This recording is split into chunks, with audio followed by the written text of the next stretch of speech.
स्थान उत्तर प्रदेश के एक छोटे से कस्बे बेलापुर की बात है। यहाँ हाल ही में एक युवा और तेज तर्रार एसडीएम की नियुक्ति हुई थी। उम्र कोई 25-26 की, लखनऊ यूनिवर्सिटी से टॉपर और व्यवहार में जितनी सख्त, दिल से उतनी ही कोमल। बेलापुर में सफाई व्यवस्था की हालत खस्ता थी। मधु मैडम ने पहले ही दिन फैसला लिया कि वो व्यक्तिगत निरीक्षण करेंगी। सुबह सुबह सवेरे के उजाले में वो खुद गलियों में निकल पड़ी।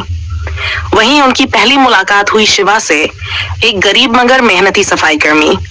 शिवा की आंखों में आत्मसम्मान की चमक थी, चेहरा धूप से झुलसा हुआ, लेकिन व्यक्तित्व में अजीब सी आकर्षण था।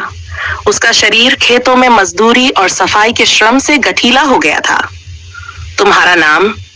मधु ने कड़क आवाज में पूछा। शिवा, उसने मुस्कुराकर कहा। पूरा नाम शिव कुमार मैडम जी। सफाई सही से नहीं हो रही इस एरिया में, मधु ने अपनी डायरी में कुछ नोट करते हुए कहा।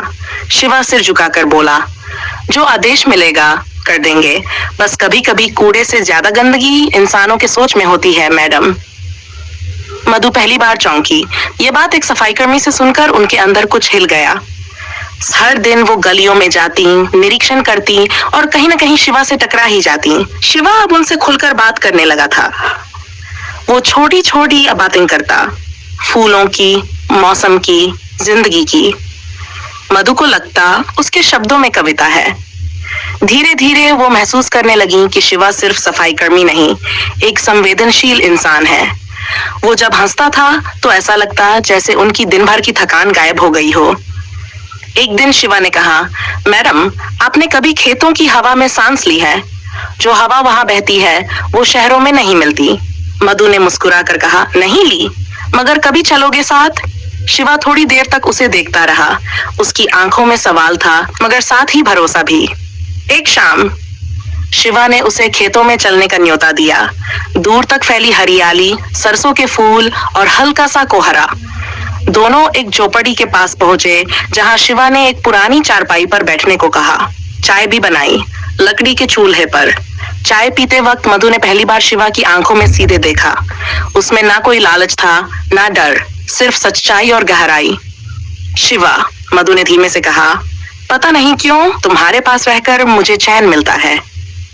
शिवा कुछ नहीं बोला, उसने बस उसका हाथ थाम लिया।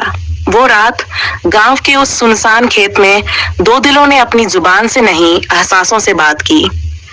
शिवा ने जब झिझकते हुए उसके बालों को छुआ तो मधु ने आंखें बंद कर ली। कोई औपचारिकता नहीं थी, कोई डर नहीं था, बस जवानी का तूफान और प्यार का सुकून था। मधु ने धीरे से अपने बदन से सरकारी पिन वाली साड़ी को अलग किया और शिवा ने भी खुद को मुक्त कर दिया। कपड़े नहीं, बंदिशें उतार फेंकी थी उन्होंने उस रात।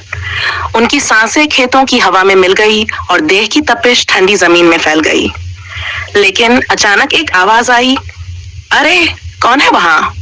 कुछ ग्रामीण लोग खेत में जानवरों को चराने आए थे और उन्होंने देखा एक चारपाई, बिखरे कपड़े और दो लोग, एक सरकारी अधिकारी और एक सफाई कर्मी, बिल्कुल नग्न अवस्था में।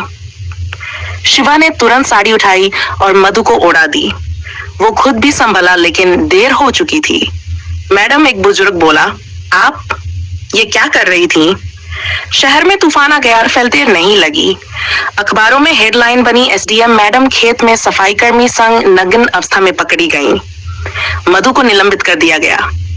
लोग ताने मारते, कुछ कहते इज्जत बेची है इसने, और कुछ कहते कमीने सफाई कर्मी को देखो, ऊंचे ख्वाब देख रहा था।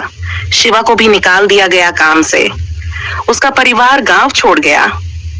लेकिन प्यार वहां से शुरू हुआ जहां बाकी सब खत्म हो गया। मधु ने केस लड़ा अपने लिए, अपने प्यार के लिए। उसने कहा, अगर दो बालिग लोग अपनी इच्छा से साथ होते हैं तो समाज को तकलीफ क्यों होती है? वो हर ताने, हर बदनामी को चुपचाप सहती रही। शिवा ने मजदूरी शुरू की और वो कोर्ट के चक्कर लगाती रही। 2 साल बाद फैसला आया।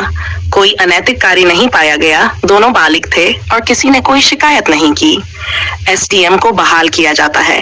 अंतिम दृष्टि, शिवा अब शहर में एक एनजीओ चलाता है, साफ सोच, साफ समाज। मधु अब उसकी पत्नी है और अफसर भी। वो कहती है, उस दिन के हम पकड़े नहीं गए थे, हम आजाद हुए थे। समाज की बनावटी दीवारों से